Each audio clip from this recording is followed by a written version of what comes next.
Hi, everyone. Thank you so much for joining us for our episode of Ohio DD Talks. My name is Nathan Turner. I'm so delighted to be joined today by Susan Monegan, the president of Fields Playground Group. We're going to have a really exciting discussion on inclusive recreation. So, Susan, why don't you get us started by telling us a little bit about yourself, your connection to our great DD community, and why you're so passionate about inclusive playgrounds? Well, I'm a simple Nana, Nathan, of 6 grandchildren, and Mila is my youngest and my special flower.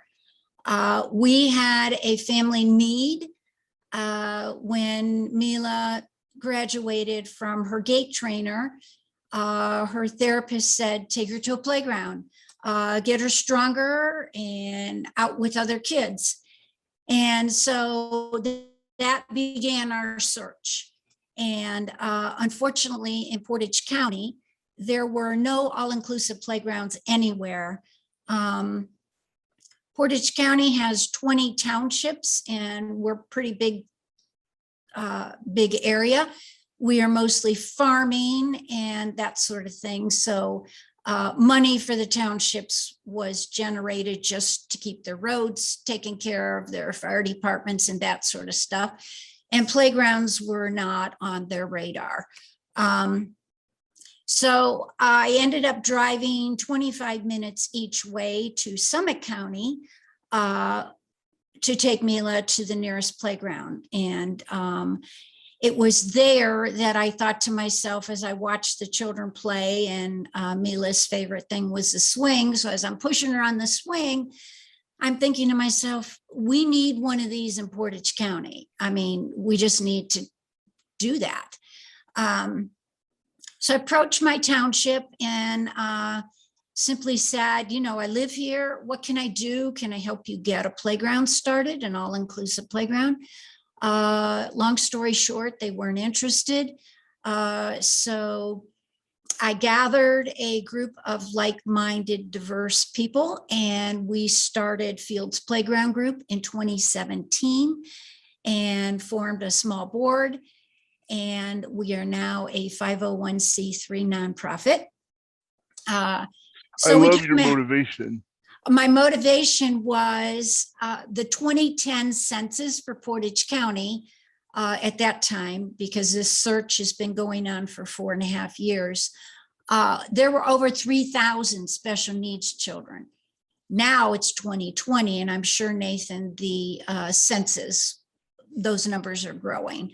Autism is the largest special needs area for our little guys. So I said, we're not the only ones. So I thought, okay. So we wrote grants. We got the Portage County commissioners. We got senators. We went all the way to Washington, D.C. as far as recognition. And all the people that needed to hear about us heard about us. Last year under COVID, we lost all of our grants that we applied to. They were generating their money to other PPE, to food banks. And so we were getting a little sad, dejected. How are we going to do this? At the time, our playground was $500,000. And losing all the grants kind of makes you like, oh, gee, where do you go from there? So in December of 2019, our biggest grant came, and that was the capital improvement funding from the state of Ohio in the amount of $250,000. So that congratulations. That's a big deal. It was, and our spirits were lifted. The board said, we got new life in us. We can do this. We'll pursue this. We're with you. We're not going to drop the board. They did not want to close the 501. My heart just, So anyhow, Nathan, at that point in time, since January, we have now generated $700,000. We won the Lowe's Points of Light grant. And to give you a little heads up on them, Lowe's is celebrating their 100th anniversary of their inception in North Carolina. We applied for that grant, and, through caution to the wind, and in July, we were one of the 100 chosen for the entire US. And we were given $135,000. So we have been flying fast. We are going to tomorrow, Game Time, which is putting in our playground. We have most of our equipment from Game Time. They're going to be pinning the frame of where the footprint of the playground is tomorrow. Yay. Right after Labor Day, the 7th, they are going to be digging the holes, breaking ground, and start putting in our playground.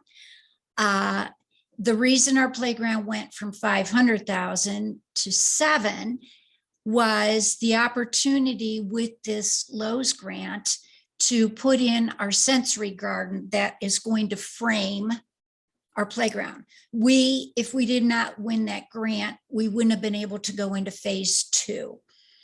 So we're quickly going to get the playground in. It should be in by the end of September, weather permitting. And then we're going to go fast into the sensory garden. So we are hoping tentatively October 24th to have a ribbon cutting ceremony. Invite everybody that helped us, all of Portage County, and cut that ribbon and have those kids play. The sensory garden will be focused on our 5 senses: sight, sound, touch, feel. We wanted these children to actually touch the plants. If they pull one out of the ground, who cares? The goal is to touch the lamb's ear, to smell the flowers, to hear the music that we have tucked in a corner, and just to go. We will be the first playground also in Portage County to be entirely framed in with an elopement fence. Our autistic children are known as runners and climbers. And so we will have a 6-foot tall fence with a locking gate.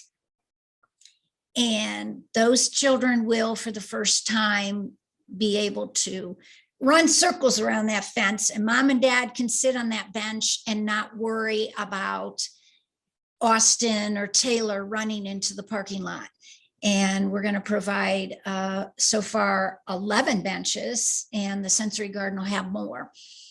So picnic tables, we want the children and the family that once they go through that gate, everything that the money we were generated from donations, from companies, from our capital improvement to Lowe's has been well used and every penny spent.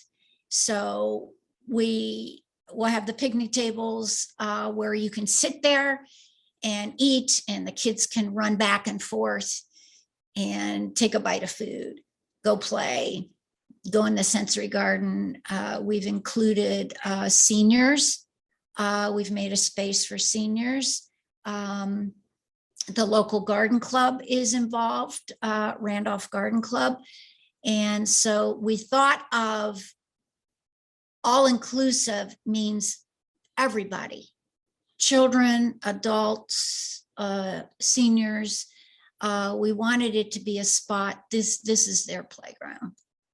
So we're pretty excited. And yeah, thank you so much for sharing all of that with us.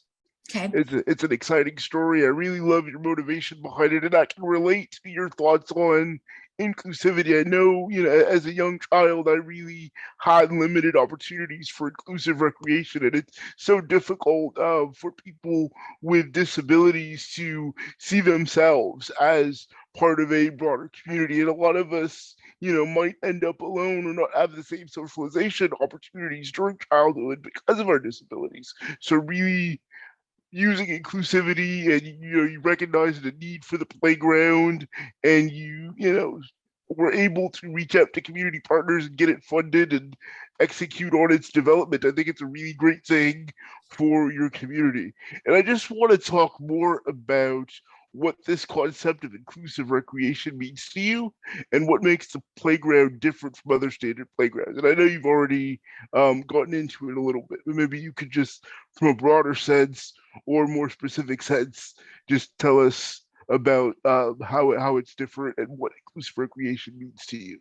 Okay, well, inclusive recreation means we have bought a buddy bench and we are generated a sign there that tells the children, if you see somebody sitting here, that means they need a friend. So we've included that. We are working on a touch board that the students that are nonverbal can go up. That is in the works on pointing to where on the playground they would like to go. We have a feature that we are the only one in the United States. We thought of our visual children. Mila has some visual issues. The steps leading up to the platforms for the slides. Well, when you go to government buildings, you'll see a yellow stripe on the steps so that the people with visual impairments know step up, step down. So we asked Game Time, could you custom make that strip for our little guys so that they know to step up off the platforms? We're going higher, we got to go lower. And so we are the first playground that Game Time is custom making out of marine-based paint, yellow stripes on all our step ups. So we're pretty excited about that because I just know we'll be the first playground, but not the last. And it's little things like that, Nathan, that you who would have thought of that unless it was somebody that had a special needs child that went to a playground and said, my little Mila doesn't know how to transition from the ramp system that's all one color. She would, we found out by accident, would step right off into thin air. So that was a nail biter experience for Nana when I suddenly thought she was on a safe ramp system and suddenly she's getting ready to face plant. But again, unless it was somebody that had that type of child's need, you wouldn't have thought of that. People with disabilities and their families are really the best advocates for change in their own communities. And I know you've really done great things in Portage County. Do you have plans to expand across Ohio with inclusive playgrounds? Well, we are a simple nonprofit. There's only 6 on our board. And this, by the time we get this playground in, this journey will have been close to 5 years, Nathan. That's a long time. So our goal is we planted the seed. We will get national recognition from Lowe's and our local newspapers and TV stations, and Game Time will put us in their catalogs, and they will generate that on the web and out for people to see and come. And our goal is when people come to our playground, they'll say, I want one like that.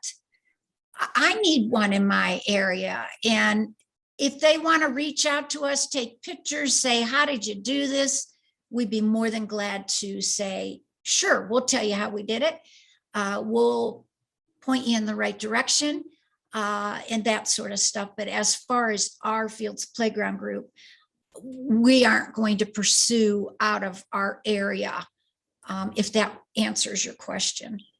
That's understandable, and I hope that collaboration with the private sector continues on these types of projects, and that they're motivated by the success of what you've done locally to help other communities build similar platforms. So, what suggestions would you give for someone who would want to develop an inclusive playground in their neighborhood? The first thing I would tell them is don't give up. Uh, that's why hope is one of the names in our playground. Yeah. I have a poem that I wrote, Nathan, if I could read real quick for you. Sure, I'd love to. And it's on our sign, our sponsorship sign when you get there. It says, Mila's hope is that all who come to play will find new friends along the way. Rowan dreams of brothers and sisters at play side by side, if just for a day. So on quickly telling you, hope is so important. We had a lot of setbacks. Like I said, we lost our grants. We were feeling low, dejected. COVID, I mean, oh my gosh, COVID shut down all playgrounds all over the US. I mean, it broke my heart to see caution tape around playgrounds. Water parks, little splash pads were no more. Our children at that time really needed to be outside, and that avenue was closed to them. And we were worried that people would not see then the need for playgrounds once COVID started getting better. But we were blessed with 2 grants that got us through. And supply chain issues, shortages of materials. Ours will have the pour and play surfacing, and that was a $200,000 expense. But we were biting our nails since April on that because the urethane needed for that product is in short supply right now. So we have been again blessed with Game Time being able to procure that ingredient so our pour and play rubber surfacing can go in. So we never gave up. We just pursued, and that if I can tell anybody, you're going to have a lot of setbacks. You're going to be worried about the money, but if you are passionate for these kids and keep the hope, you can make it happen. Yeah, so what I'm hearing is that you're saying perseverance is key to success with anything, really. Absolutely.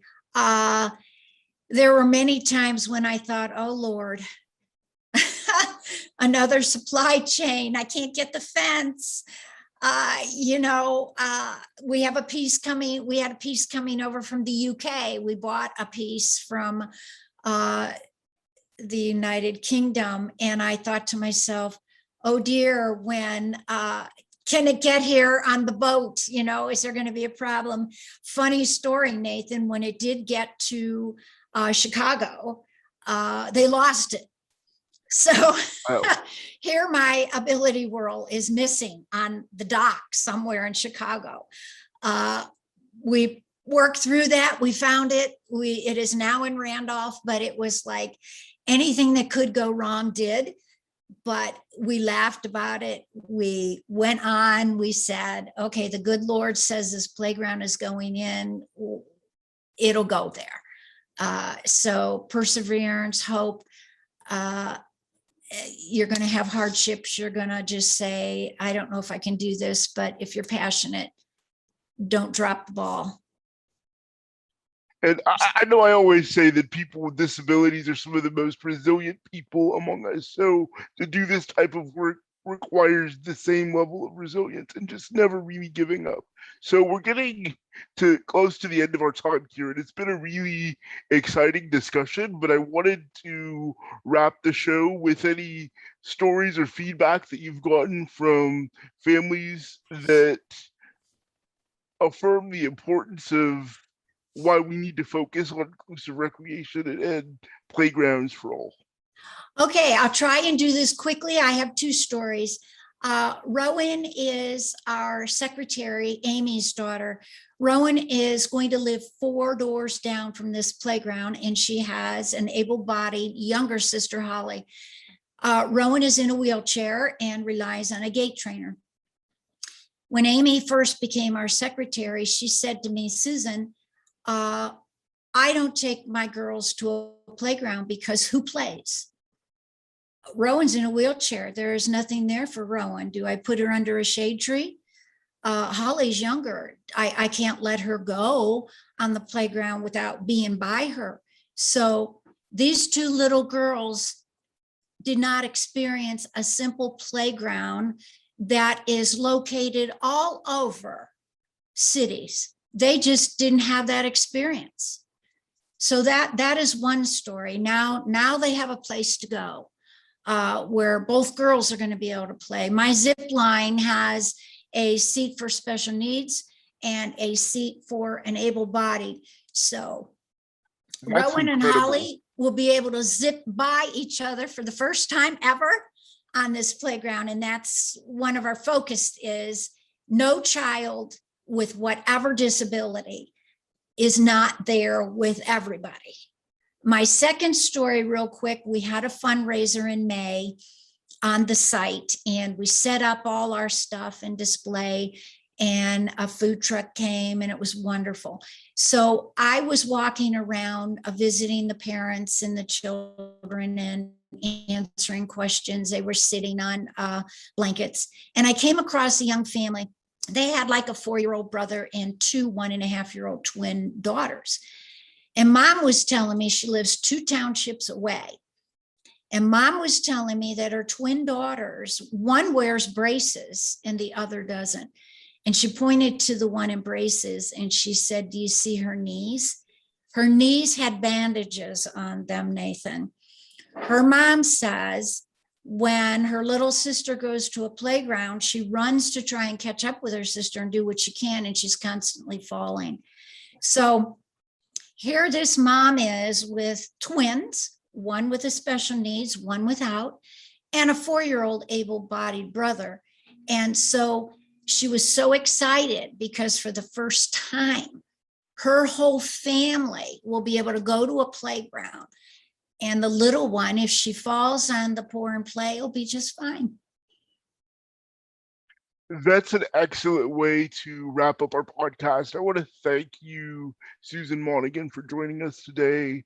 And I want to invite our listeners to connect with us on social media and share their stories of inclusivity to our social media channels. And we will look forward to seeing you soon with another great podcast. Thank you, everyone. Bye-bye. Thank you.